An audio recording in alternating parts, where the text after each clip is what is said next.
Isto de andar a escrever dá muito trabalho, muito. E eu vou-me sentar aqui em frente, porque eu cada vez que vejo o microfone na minha frente para dizer alguma coisa que me importa, lembro-me de um amigo, do Cláudio Barreiros, que houve um dia que fomos fazer um baile em Areias de Vilar, em Barcelos, e os amigos quiseram pagar-nos com a esmola, meus amigos, com as saquinhas, porque fizeram um palco cheio de chapas de zinco e chovia-nos em cima, quase nos queimava a aparelhagem toda. E o Cláudio anulou o baile, e eu nunca mais me esqueço dessa frase, que foi pegar no microfone e dizer: não, agora falo eu mais alto, porque tenho um microfone, aparelhagem, e são meus. Desde aí, Cláudio, saibas, sempre tiveste razão. Quando é preciso falar, tens de ter os meios para dizer aquilo que queres dizer. E se o microfone for teu e a câmara for tua, melhor ainda. Portanto, para a minha câmara e o meu microfone, meus amigos, estou farto. E agora, hoje, juro que neste bocadinho, vou falar em português. Ainda não me esqueceu. Eu já vivo em Espanha desde 2004, mas no meu país, nunca ninguém me apanhou a dizer mira. Ninguém. Venha o primeiro dizer que eu digo mira, y aquí nadie me reconoce como siendo portugués, porque yo llegué aquí hablando castellano. Esse rótulo que eu acho muito mal empregue, enfim, não vou numerar, mas eu não sou desses que vão para aí ao fim de 15 dias com estrangeiradas, não. Eu vivo em Espanha, faço a minha vida em Espanha e vim para aqui viver porque Portugal deixou de me atrair. E não foi só por dinheiro, meus amigos, porque eu, quando saí do Aurélio Martins Sobreiro, não era dos que ganhavam a merda, e fui para lá no fim da tropa, com 20 anos. Foi o meu pai que pediu ao tio Germano, e o tio Germano deu-me trabalho, e eu desde 1990 até 2004 ganhei de sobra ao meu posto de trabalho, e de certeza que eles não me queriam que ter visto lá para fora, mas aconteceram tantas e tantas coisas. E na antevisão daquilo que ia vir depois, infelizmente, eu fui-me embora. Vim-me embora. Já estava desiludido com Portugal há muito tempo, com essa empresa há mais tempo ainda. Mas não é isso que me põe na frente do microfone. O que me põe na frente do meu microfone, da minha câmara, quem quiser ver e quem não quiser ver, apaga.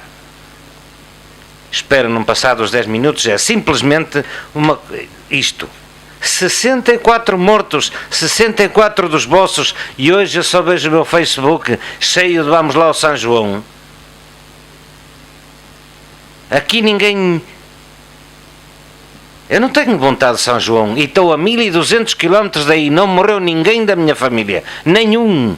Mas não tenho vontade de São João. Acho muito bem que as pessoas façam a vida normal, mas a vossa vida normal, meus amigos, é pensares no destino que temos que dar ao vosso país, porque isso é uma merda. Aqui estamos cheios de ladrões, mas ao menos num incêndio a coisa vai-se controlando, porque o problema, vocês já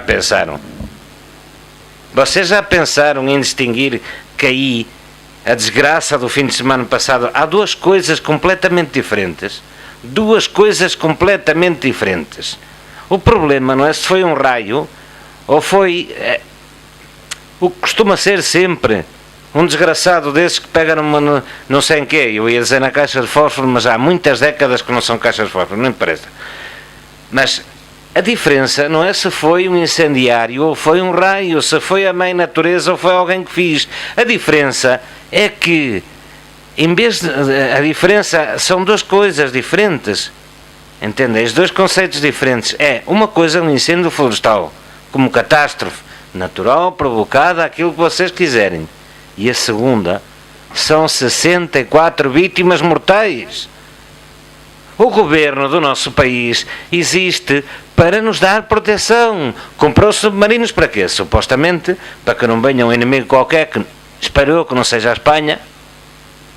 Deve ser algum inimigo fora da NATO, a Rússia. No ano passado deu-vos um avião para apagar incêndios, quando a Europa não tinha dado nenhum. Mas se calhar o inimigo é o Putin.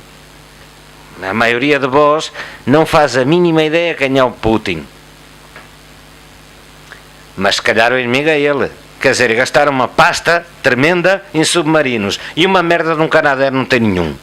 Nenhum.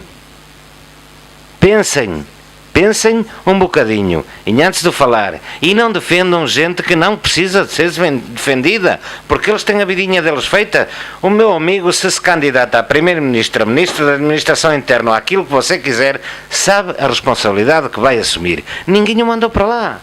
A senhora ministra está no topo de uma pirâmide. Agora chegar lá e dizer, falhou-me este, falhou-me outro, não, isso não conta, meu amigo. O responsável, o último, é o que está em cima.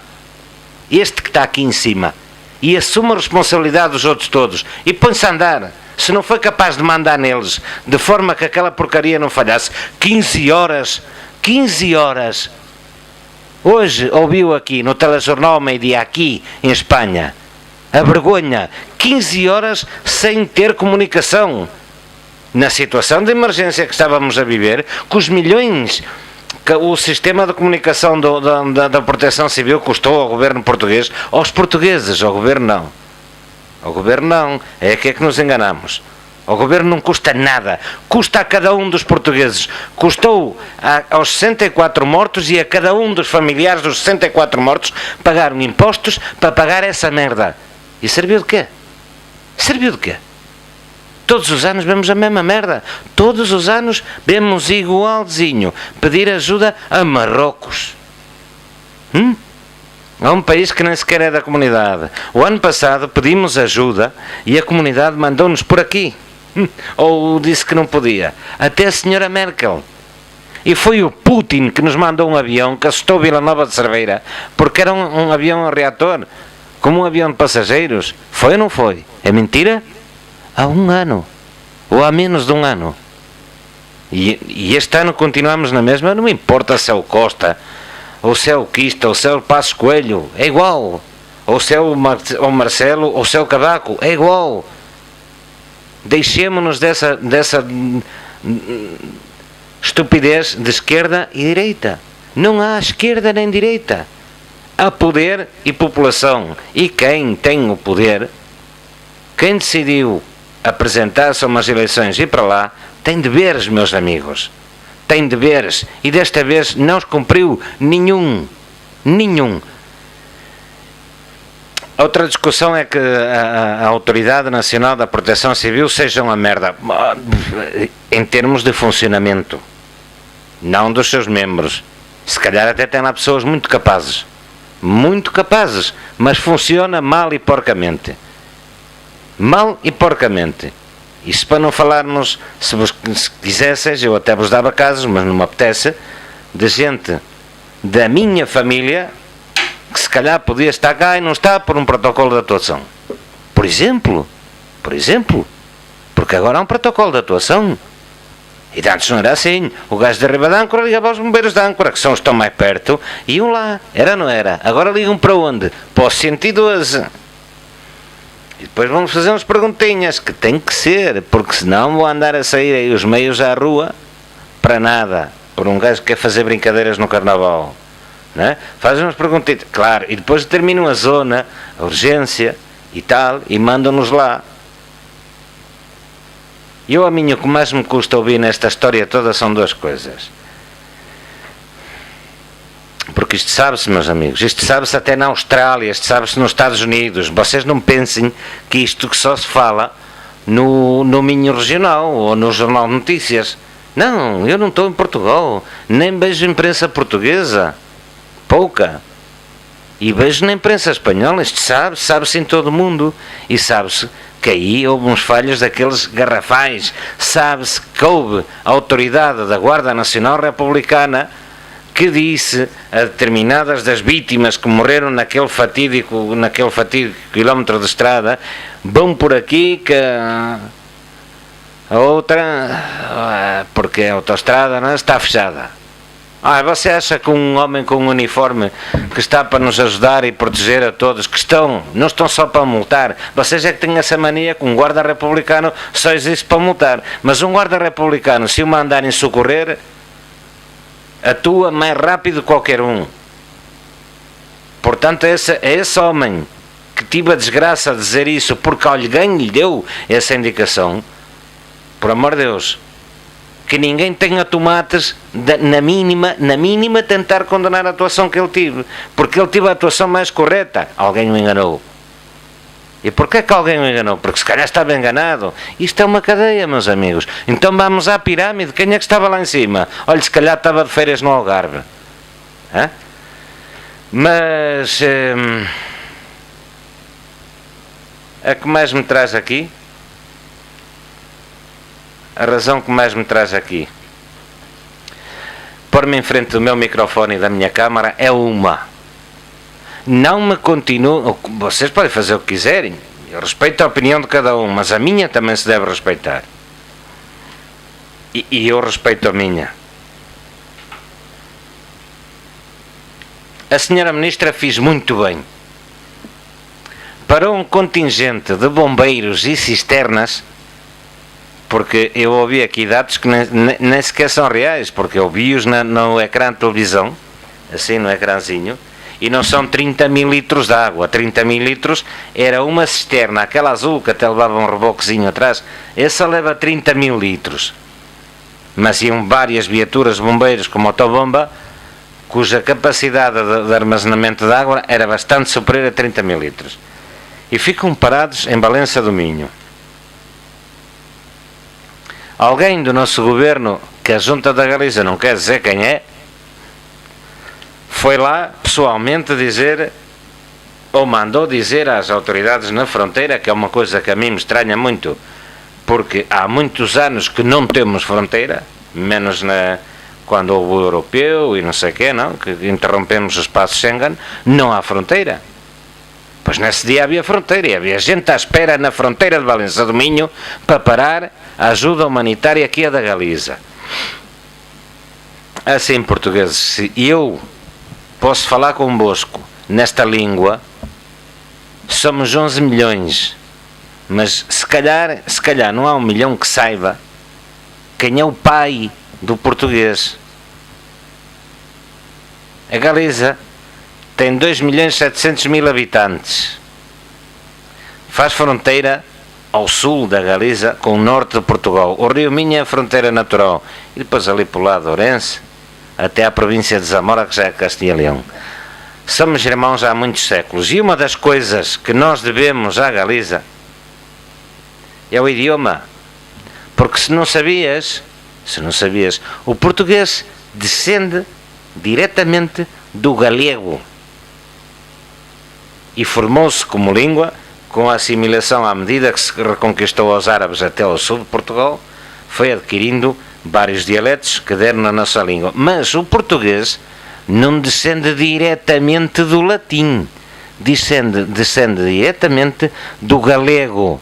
E foi a esses que a minha ministra fechou a porta. Foi aos meus irmãos, que sempre foram irmãos, que os tenho na minha família, que a minha ministra fechou a porta. E disse: vocês aqui não entram, nem que venham ajudar, aqui não entram. E vocês vêm-me falar de leis? Que leis? Que leis são as vossas? Fechar o espaço Schengen a uns carros de bombeiros? Com que autoridade é que a senhora ministra proibiu que entrassem em Portugal? Agora respondam-me a isso. E se agora as delegações de bombeiros da Galiza meterem Portugal na justiça a perguntar porquê é que me fechou a passagem na fronteira? Com que autoridade? Porque o espaço Schengen não estava suspenso. Portanto, a livre circulação de pessoas e veículos existe em toda a comunidade europeia onde haja um espaço Schengen. Por exemplo, na Suíça, que não é comunidade europeia, não se pode fazer isso. Um veículo tem direito a entrar lá, com as pessoas que levar. E vem-me agora aqui falar de lei. Não cumpriam a lei. Vocês são entendidos em leis do caralho, alguns. Olha, já agora, amigo, eu disse que tinha a 4ª classe há muito. E tu disseste-me que o problema não são estudos. Eu também acho que não. Nem o que vem depois. Sabes qual é a diferença? É que eu tinha a 4ª classe. Eu comecei a escola primária com 7 anos. E com 10 tinha a 4ª classe feita. Se fizeres contas, Não dá certo, para não, porque tu tinhas que começar com 6, para fazer 4 anos letivos, não era? Primeira, segunda, terceira e quarta. O problema é que eu fiz a primeira e a segunda classe num ano, porque quando fui para a escola sabia ler e escrever.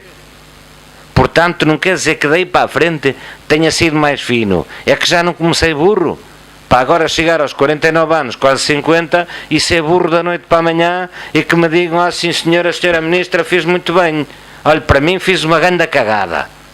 Para mim, a senhora ministra fez uma grande cagada. E os portugueses que aplaudem a senhora ministra e que não querem saber quem é que teve responsabilidade numa desgraça destas, numa tragédia destas, onde há 200 e quase 250 feridos, onde há 64 mortos, onde há pessoas que perderam tudo e que amanhã não vão ter nada porque ninguém vai dar ajuda nenhuma e vocês vão para o São João, que é normal, meus amigos, fazer a vida. Não se pode viver de mortos, tem que se viver a vida. Hein? Mas amanhã ninguém se vai lembrar desta merda e vamos andar aqui com juntas com continhas de caridade na SIC e na TVI, que é para pagar IVA e tal e coisa, não é? E ao fim e ao cabo, quem perdeu tudo continua a perder tudo. E agora vem-me cá dizer, opá, está aqui tudo feito e o Marcelo é um gajo porreiro. O Marcelo é um gajo porreiro. Eu por acaso já vi o Marcelo, comoveu-me muito quando ardeu aquilo na Madeira ou nos Açores, para lá há um ano atrás, que chorou como uma criancinha. Quer dizer, um ano depois continua a chorar. Ou só o Presidente, durante um ano a única merda que fiz foi chorar, o ano todo, por aquilo que aconteceu há um ano atrás. Opa, ponha as pilhas e manda o Governo pôr as pilhas e faça qualquer coisa por Portugal. Porque, então para o ano que vem também chora. Você e o seu Primeiro-Ministro, seja lá ele qual for, quer lá saber só da geringonça. Uma geringonça foi esta merda. Isto é que foi uma geringonça do caralho. E parar a ajuda humanitária na fronteira de Valença foi uma geringonça maior ainda. Maior ainda. Deviam era ter vergonha. Mais nada. Olha, até confundiram um Canadair com uma botija de gás. Está bem? Já não tenho mais nada para dizer. Já me chateei o suficiente e quem quiser mandar a merda, que manda a merda. Quem me quiser bloquear do Facebook, também está no direito de o fazer. Já está. E quem quiser continuar a ser cego, continua a ser cego. Não continuem a contar aí, ali onde põe a janelinha, não somos um, somos 11 milhões. Para quê? Para o Cristiano Ronaldo? Ah, vocês não sabiam que esse gajo aqui paga 4% neste país onde eu estou e eu pago 20, 21 e 25 e mais, e ele paga 4%. É giro, não é? Ele é que tem razão, não é? Coitadinho. Ah pá, paguem os impostos dele, paguem lá a água e a luz, que se calhar não tem para comer. Ainda por cima vem para um país que não sabia falar nem uma palavra, no dia que cá entrou e no dia que cá saiu vai ser a mesma merda. Sem conhecer ninguém. Isso é integrar-se. Isso é integrar-se, olha, para mim é uma vergonha. Já está. Parabéns, senhora Ministra. Para acabar,